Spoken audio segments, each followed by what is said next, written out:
Existe um silêncio que ecoa mais forte que qualquer grito. É o silêncio de quem se sente um fantasma dentro da própria residência. Se essa narrativa de alguma forma já começou a ressoar dentro de você, eu te peço gentilmente que se inscreva aqui no canal para que mais mulheres como nós encontrem coragem umas nas outras. E me conte, por gentileza, de que estado você me escuta. Quero sentir que não caminho sozinha. Meu nome é Jussara. Tenho 68 anos de uma existência que sempre julguei plena, dedicada à enfermagem e ao meu lar.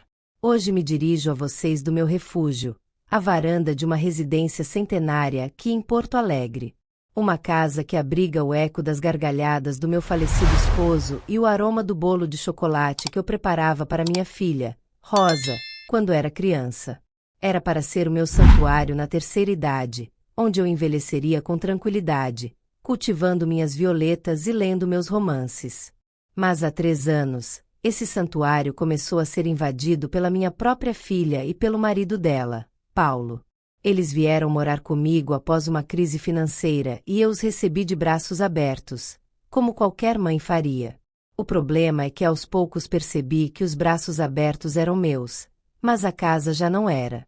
A primeira vez que senti o gosto amargo da exclusão foi numa tarde fria de domingo.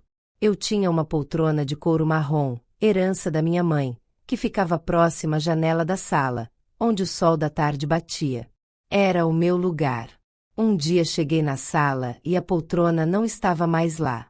Encontrei-a num canto escuro do corredor, servindo de apoio para casacos. Quando perguntei, Rosa disse, sem tirar os olhos do celular: "Ah, mãe, a gente precisava de um espaço mais clean, mais moderno. Aquela poltrona é muito antiga." Eu não discuti, apenas senti um aperto no peito. A poltrona não era só um móvel, era onde eu corrigia os últimos relatórios antes de me aposentar, onde ninava meu neto hoje já crescido. Eles não moveram um objeto, eles moveram um pedaço da minha história para um canto escuro. Depois da poltrona, vieram os armários da cozinha. Um dia fui procurar minha xícara de porcelana preferida, aquela com uma pequena rosa pintada à mão, e não a encontrei. Paulo, com aquele sorriso que nunca alcançava os olhos, me informou que eles tinham otimizado o espaço e que as louças antigas e lascadas tinham sido guardadas numa caixa no fundo do depósito, para abrir espaço para o jogo de jantar novo. Dona Jussara, ele disse. Ele nunca me chamava de sogra, muito menos de mãe. Fui até o depósito, um lugar úmido e escuro, e encontrei minha xícara dentro de uma caixa de papelão. Peguei-a, lavei e a escondi no meu quarto como se fosse um tesouro roubado.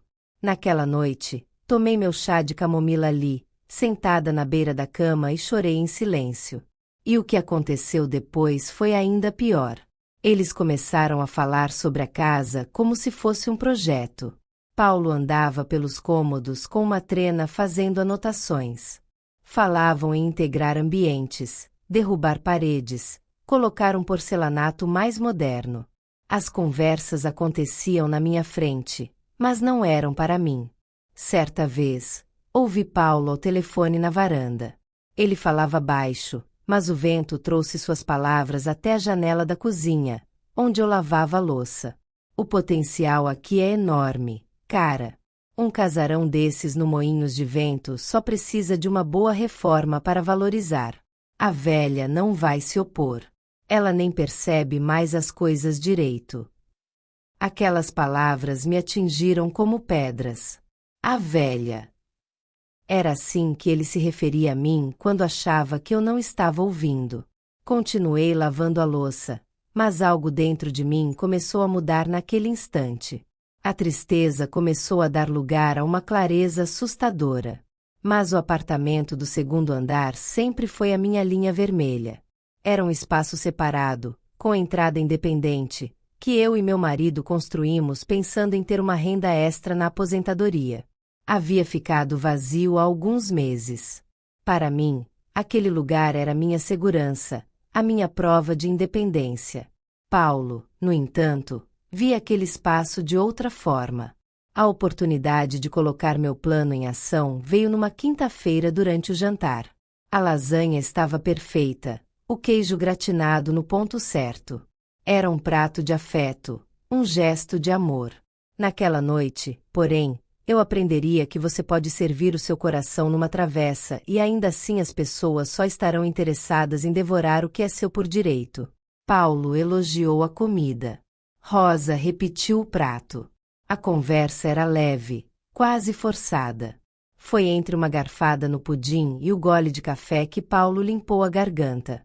Ele olhou primeiro para Rosa, um olhar cúmplice, e só então se virou para mim. Então, Jussara, ele começou, eu e a Rosa andamos conversando sobre o futuro, sobre a melhor forma de organizar a vida de todo mundo para que fique bom para todos. E nós chegamos a uma solução maravilhosa. A minha mãe, Teresa, está morando de aluguel e o contrato dela está vencendo.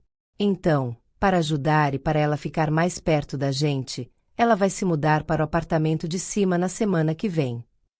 O mundo ao meu redor ficou em câmera lenta. O gosto do café na minha boca se tornou amargo, metálico. Olhei para o rosto sorridente do meu genro e depois para minha filha, que finalmente me encarou, mas com um olhar de súplica covarde. O apartamento, o meu refúgio, a minha segurança, entregue a uma estranha sem que uma única palavra me fosse dirigida antes. Não foi um pedido, foi uma comunicação, uma ordem. A sensação que tive foi a de ter a porta da minha casa arrombada com um sorriso e palavras mansas. Paulo continuou, vai ser ótimo. A senhora vai ver.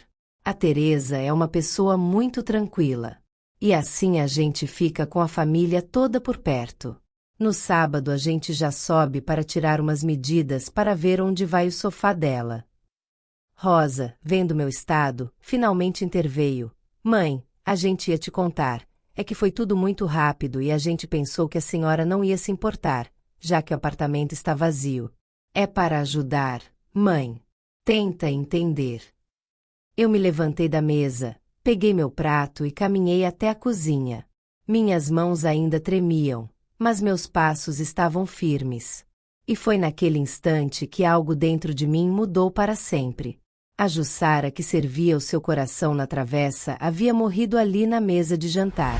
Nos dias seguintes, mantive minha rotina cuidando dos meus gerânios, preparando meu chá às 5 da tarde, fingindo não notar a teia que eles teciam ao meu redor. Por fora, eu era a mesma Jussara de sempre, mas por dentro uma outra mulher estava despertando. Liguei para uma antiga colega minha, Beatriz, hoje uma advogada respeitada na cidade. Marquei um horário dizendo que era sobre assuntos de inventário. Sentei-me na cadeira de couro macio e contei tudo sem lágrimas, sem drama, apenas os fatos cruéis e dolorosos. Beatriz me ouviu com atenção e disse, Dona Jussara, o que eles estão fazendo tem nome, violência patrimonial. E nós vamos cortar o mal pela raiz. Ela me explicou sobre o mecanismo chamado holding patrimonial. Pense numa caixa forte. Nós vamos pegar a sua casa e colocá-la dentro dessa caixa. A senhora será a dona da chave, mas a casa não estará mais diretamente no seu nome. Demos início aos trâmites imediatamente. Cada rubrica era um tijolo que eu assentava no meu muro de proteção. Mas uma coisa ainda me incomodava. Eu precisava de uma prova concreta. A prova veio numa terça-feira chuvosa. Paulo saiu apressado para uma reunião e esqueceu sua pasta de couro sobre a mesinha de centro. Com as mãos trêmulas, eu abri a pasta e o que encontrei fez todo o meu corpo gelar. Eram plantas baixas detalhadas feitas por um arquiteto, mostrando a reforma não só do apartamento de cima, mas da casa inteira. Minha poltrona de couro não aparecia em lugar nenhum.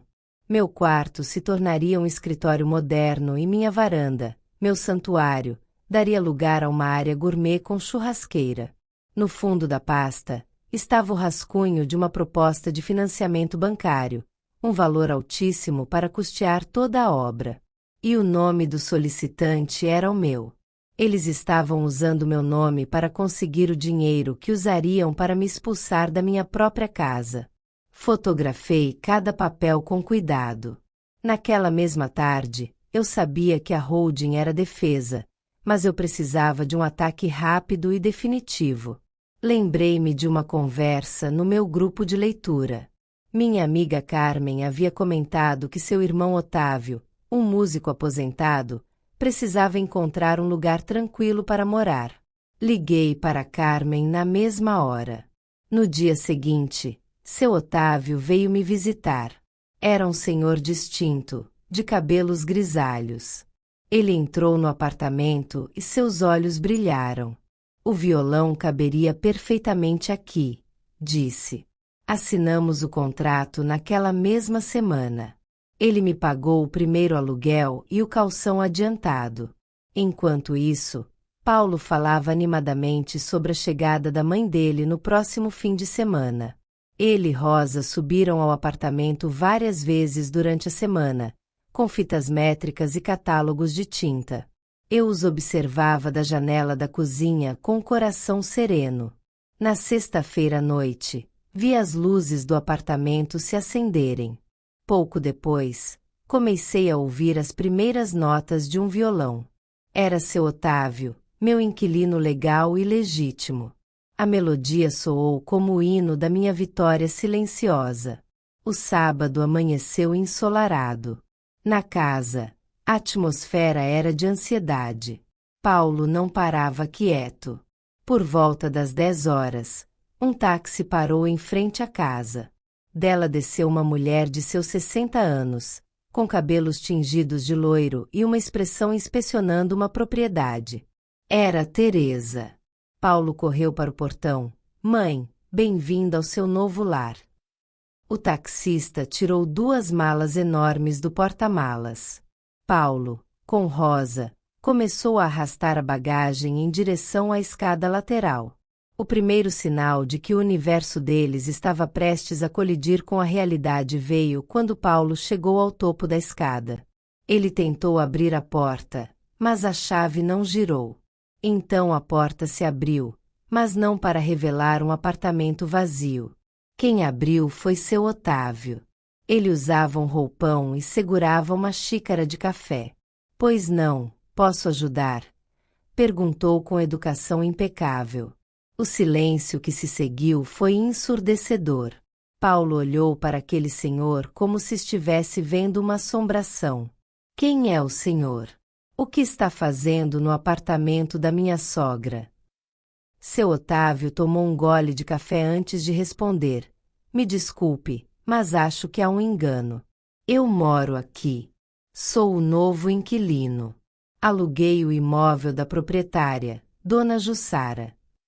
A ficha de Paulo demorou a cair. Teresa foi a primeira a explodir. Que palhaçada é essa, Paulo? Você não me disse que estava tudo arranjado? Eu cancelei meu aluguel. Derrotados, humilhados, eles começaram a descer. Pararam na minha frente, no meu jardim. Paulo apontou um dedo trêmulo na minha direção. Que palhaçada foi essa, Jussara? Você enlouqueceu. Eu me levantei devagar, tirei minhas luvas de jardinagem e respondi: não há palhaçada nenhuma, Paulo. O apartamento é meu. Eu decidi alugá-lo. Otimização. Eu apenas otimizei um ativo que estava parado. Rosa, em prantos, se aproximou. Mãe, por que você não falou nada? Por que fez isso pelas nossas costas? Eu aprendi com vocês, minha filha. Aprendi que certas decisões importantes são comunicadas no jantar depois da sobremesa. Eu só segui o exemplo. Alguns dias depois, sem ter para onde ir, eles me pediram uma reunião. Marquei para domingo na sala de jantar. Preparei chá de erva cidreira e antes que Paulo começasse seu discurso, eu disse: gostaria de mostrar uma coisa a vocês. Peguei meu celular e mostrei, uma por uma, as fotos da planta baixa da casa reformada, do projeto da varanda destruída e da proposta de financiamento em meu nome. O silêncio deles foi a confissão que eu precisava. Era sobre este plano para a família que você falava, Paulo? Perguntei. Então tirei 2 envelopes de uma pasta. Esta é uma cópia da nova escritura da casa. Ela não está mais no meu nome. Está registrada em nome de uma empresa da qual sou a única administradora, uma holding patrimonial. E esta é uma notificação do meu advogado. Um resumo do meu novo testamento. Todos os meus bens após a minha partida serão destinados a instituições de caridade. Vocês estão formalmente excluídos de qualquer herança ligada a este imóvel. Paulo se levantou furioso. Você não pode fazer isso. Isso é loucura. Ele me ofendeu, me ameaçou. Eu o deixei falar. Quando terminou, apenas tomei um gole do meu chá e respondi: eu prefiro a solidão da minha dignidade à companhia do seu desrespeito, Paulo. Vocês têm 30 dias para encontrar outro lugar. Eles não esperaram os 30 dias. Na semana seguinte, empacotaram suas coisas em silêncio. Foi um êxodo melancólico, sem despedidas. Hoje, meses depois, a paz voltou a reinar neste lar. Às tardes, o som suave do violão de seu Otávio desce do andar de cima. Minha poltrona de couro marrom voltou para seu lugar ao lado da janela, e minha xícara de rosa pintada à mão está em seu devido lugar no armário.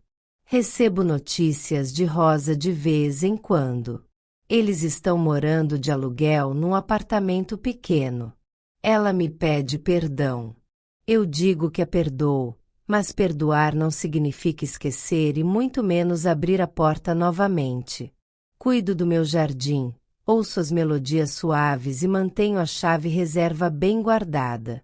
Não para eles, mas para mim, para me lembrar que a porta sempre foi minha e que a decisão de quem entra ou sai cabe somente a mim.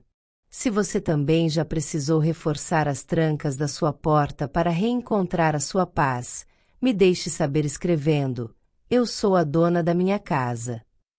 Sua história me dá força. Se você gostou da história, inscreva-se no canal e ative o sininho para não perder outras histórias como a minha. Aqui no canal, sempre são postadas histórias comoventes de mulheres guerreiras e poderosas. Um forte abraço e até o próximo vídeo. Com carinho, Jussara.